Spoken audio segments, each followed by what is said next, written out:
Des ambulances toutes sirènes hurlantes aux portes de l'hôpital. Les ambulanciers privés sont venus dire qu'ils n'en peuvent plus, qu'on leur impose de faire des gardes départementales au même tarif depuis 2001.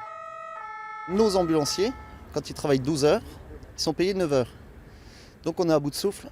Les salariés ne veulent plus exercer, ne veulent plus prendre de garde et quittent le métier.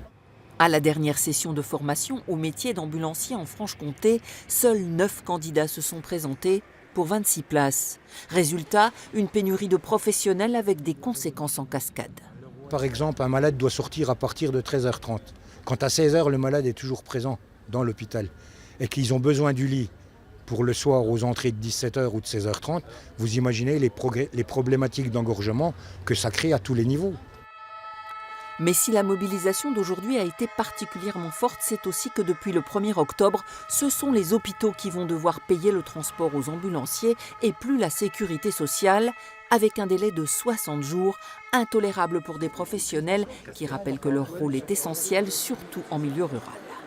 J'exerce dans un secteur rural, dans le Haut-Doubs, où l'hôpital le plus proche se trouve à 56 km. On a eu la grande joie de voir naître dans nos ambulances ou à domicile à peu près 400 enfants. Qu'est-ce qu'on fait? Moi je pense que les sorties hospitalières, des gens les bloquent jusqu'à lundi, ça c'est sûr.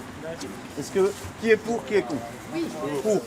Une grève reconduite à l'unanimité, car l'hôpital, les services de la préfecture et l'agence régionale de santé, qui ont reçu les dirigeants des sociétés d'ambulance, n'ont apporté aucune réponse à leurs demandes.